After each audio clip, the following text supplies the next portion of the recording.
આપ સર્વેનું અમારી સંસ્થા વતી સ્વાગત કરું છું. હવે પધારેલ મહેમાનોનું સ્વાગત પુષ્પગુચ્છથી કરવા માટે અધિક્ષક સાહેબને નમ્ર વિનંતી કરીશ કે તે ભાવિકભાઈ પટેલ સાહેબનું સ્વાગત કરશે.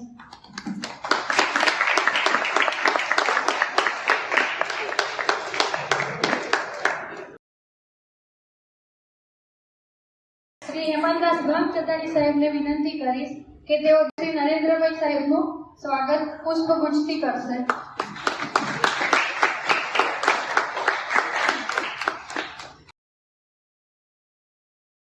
શ્રી રોશનભાઈ સોલંકી સાહેબને વિનંતી કરીશ કે તે સોળામાં આઈટીઆઈના હેડ ક્લાર્ક શ્રી દિવ્યેશભાઈ સાહેબનું સ્વાગત કરશે.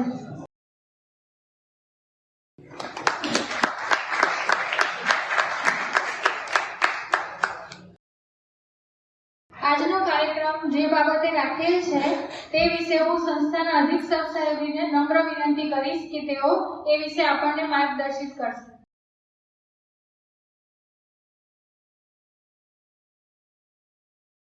સ્ટાફ મિત્રો, તાલીમાર્થીઓ અને મહેમાનો, આપણને પહેલા તો મહેમાનોનો આપણે પરિચય કરીએ.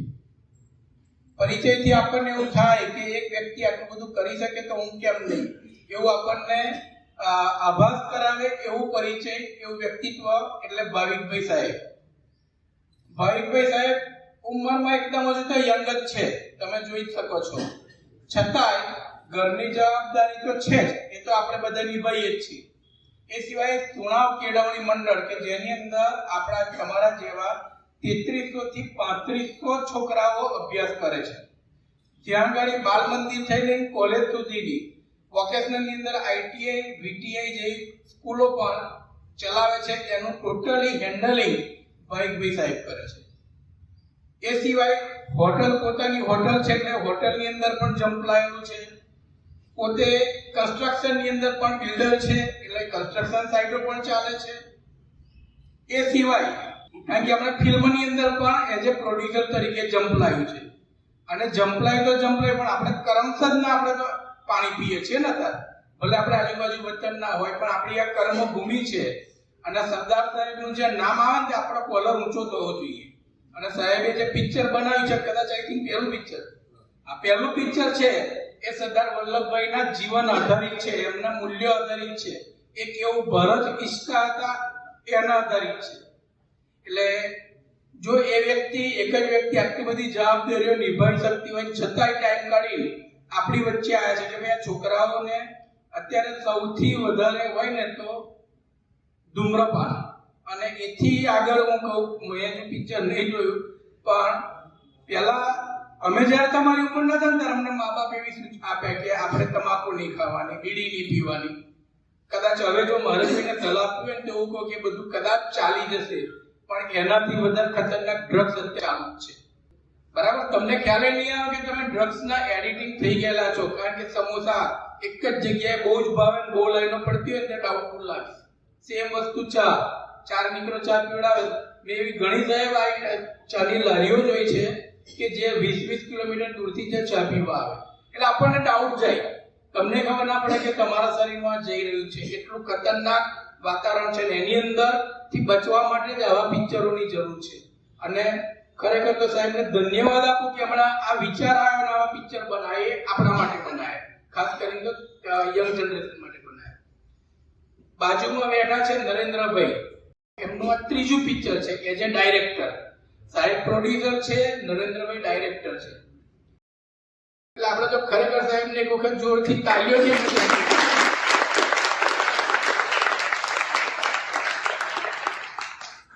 હવે સાહેબ આપણને સ્પેશિયલ આમંત્રણ આપવા આવ્યા છે કે મૂવી જુઓ. મૂવી જોવા પાછળ અંદરથી ઘણી બધી જગ્યાએથી શીખ લેવાની છે. તો થોડીક હાઇલાઇટ સાહેબને વિનંતી કરીશ કે મૂવી વિશે આપણને થોડુંક, બંને સાહેબો થોડુંક આપણને માર્ગદર્શન આપશે. અને આપણે સાહેબને પ્રોમિસ આપીએ થોડો બીજો ખર્ચો બચાવીશું પણ આ મૂવી સાહેબ 100% અમે જોઈશું. તો ભાઈ સાહેબ.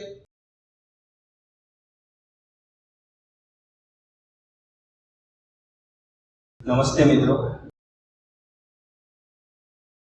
કરમસદ આઈટીઆઈના સુપ્રિન્ટેન્ડન્ટ શ્રી કલ્પેશભાઈ, ભાવિકભાઈ, દિનેશભાઈ અને સ્ટાફ મિત્રો તથા વાલા બીમાર થયો. એક વિષય વ્યસન મુક્તિનો, પણ જ્યારે આપણે એને સીધી રીતે કહેવા જઈએ ને તો કંટાળો આવે. એટલે આપણે એને વણીને કરવું પડે. એકલી ખીચડી આપીએ તો થોડી અચૂકતી લાગે, પણ અંદર બધા મસાલા ઉમેરીને એ જ વસ્તુ આપીએ તો ગમે ને. તો એ રીતે આ એક ફિલ્મ મોહન વલ્લભ જોડી નંબર 1, એના નામ પરથી જ તમને ખ્યાલ આવે કે શું હશે ફિલ્મમાં. થોડો કંસાર આવે.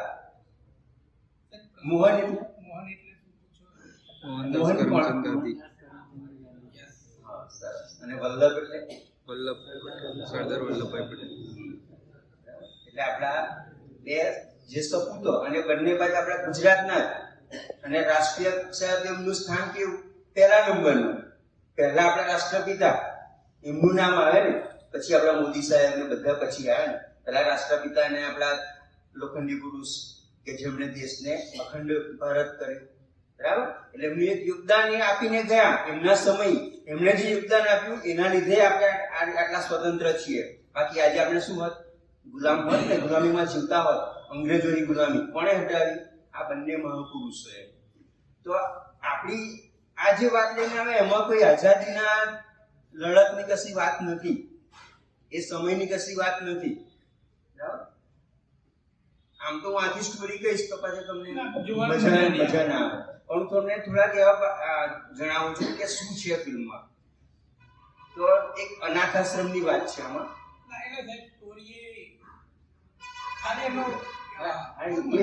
હું આખી સ્ટોરી નહીં કહું, એટલે શું છે એ ખાલી એમ, બાકી નહીં કહું કે શું છે. હું આખી સ્ટોરી કહીશ જ નહીં.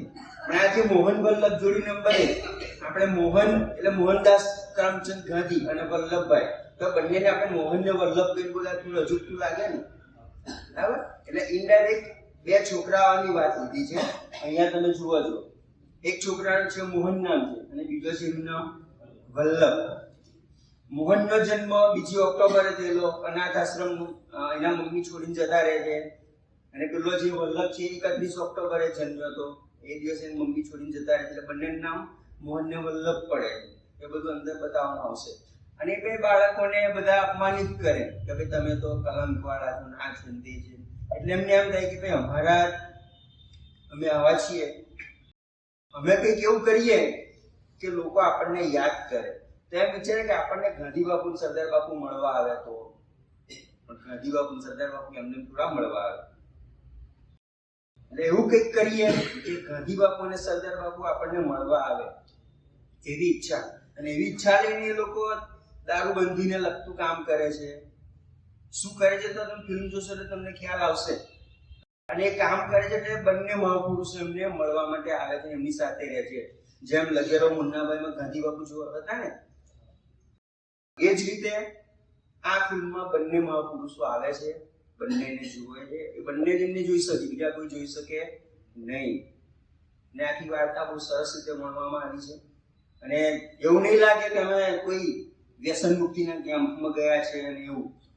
તમને ઇનડાયરેક્ટ એવો અણસાર થશે જ કે ખરેખર આવું કરવું છે. અને એટલી વ્યસન મુક્તિની વાત નથી, આપણા કૌટુંબિક જીવનમાં જે પ્રશ્નો છે મમ્મી પપ્પાના, એને પણ લીધા છે, બરાબર. અને આપણા ભાઈ સાહેબે બહુ જોરદાર રોલ કર્યો છે, જુઓ છો ને નીચે, બુટલેગરનો રોલ કર્યો છે. અને એમને ડાયલોગ તો બધાને બહુ ગમે. જ્યારે જઈએ ને ત્યારે હું કહું ભાઈ કે થોડો ડાયલોગ બોલવા ને. અને ખરેખર બહુ સરસ. કદાચ તમે રીલમાં જોયો હશે, કદાચ એનું ટ્રેલર છે, એમાં છે કે હવા પ્રભુદાસ એમાં બોલશે. આપણે એમને બોલાય એક બે ડાયલોગ કરો બોલો છે. એટલે એક સરસ એમનો પણ રોલ બહુ સરસ એમને કર્યો છે. આખી ફિલ્મ જોવાની મજા આવશે. અને બધા કલાકારો તમને એવું નહીં લાગે કે આ જાણે એક્ટિંગ કરતા એવું નહીં લાગે, એમ જ લાગશે કે આ વાસ્તવિક બની રહ્યું છે, બરાબર. ઘણી ફિલ્મો આપણે જોઈએ ને કે એમને માઇન્ડ બોલી જતા રહે છે, નાટક કરતા હોય, એવું તમને ક્યાંય નહીં લાગે. ફિલ્મમાં ગીતો પણ સરસ છે. 3 ગીતો છે, બહુ સરસ ગીતો છે. તમને આખું ફિલ્મ શરૂથી એન્ડ સુધી તમને સહેજ પણ કંટાળો નહીં આવે એટલી મારી ગેરંટી. ઇન્ટરવલ પર છે ને ત્યારે તમને એમ કે ક્યારે પૂરો થાય અને આગળનો ભાગ ચાલુ થાય, એટલે જોવાની તમને ખરેખર મજા આવશે. એટલે હું બધાને અનુરોધ કરું છું કે આ ફિલ્મ જો આપણે જવું જ જોઈએ. અને ગાંધી બાપુની પિક્ચર તો બધે આવી જશે, પણ સરદાર સાહેબ આ રીતે જોવા મળ્યા હોય એવું આ પહેલું પિક્ચર આખા ઇન્ડિયામાં કોઈ પણ ભાષામાં એવું બનેલું નથી. એટલે આપણા ગુજરાત માટે, આપણા કરમસદ માટે તો ગૌરવની વાત કે ભાઈ આપણે એવું તો જોવા જવું જ જોઈએ. અને આ બંને જે કલાકાર છે એમને બહુ સારો રોલ કરેલો છે. આ જે સરદાર સાહેબની જે ભૂમિકા કરી છે પ્રજ્ઞેશભાઈ પટેલ અમદાવાદના, અને પેલા ગાંધીજી જે બન્યા છે મુકેશ સાહની, એ પણ બહુ સારા કલાકાર છે. એટલે ફિલ્મ જોવાની તમને ખરેખર મજા આવશે. હીરો જે છે સની ખત્રીએ પણ ઘણા પિક્ચરમાં આવી ગયા છે, કૃષ્ણા ઝાલા હિરોઈન એ પણ ઘણી ફિલ્મમાં આવેલા છે. અને મિત્રેશ વર્મા જે છે એ તો લગભગ 35 વર્ષથી ફિલ્મ ઇન્ડસ્ટ્રીમાં છે. એટલે એવું પણ છે કે કોઈને એક્ટિંગ નથી આવડતી અને તમને મજા આવશે. અને તમે જશો ને તો બીજાને કહેશો કે આ પિક્ચર જોવા તો જાઓ. હું તમને એક વિનંતી કરું છું કે આ પિક્ચર જોવા જજો. અને તમને એમ લાગશે કે હું બીજી વાર જાઉં, મારા મિત્રોને લઈને જાઉં. આપણા ભાઈ સાહેબને કહું કે તમે તમારો ડાયલોગ બોલો.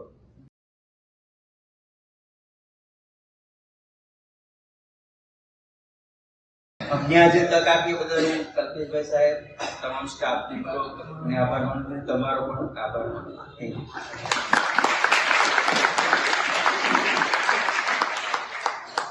કલ્પેશભાઈ સાહેબ, અમારા સાથી મિત્રો ને એમનો સ્ટાફ અને વિદ્યાર્થીગણ,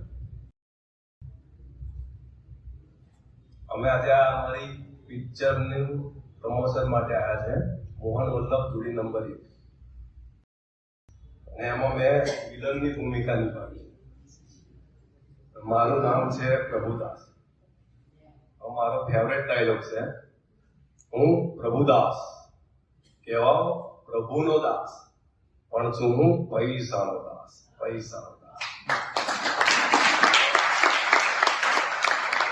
આ ડાયલોગ ઉપર તમે બધા તમારી રીલો બનાવી શકો છો. તમે તમારી રીલો બનાવી શકો છો. આ પિક્ચર જરૂરથી જુઓ. બે બાળકો સંસ્કાર એમના કેવા હોય છે, અનાથ હોય છે છતાં, એટલા માટે કે આપણા વિચારો ઊંચા હોવા જોઈએ. તો આપણે અત્યારના જમાનામાં વિચારો ઊંચા હશે ને તો દોડી શકે. પણ એક વાર જરૂરથી જજો જોવા અને બીજા લોકોને લઈ જજો. Thank you.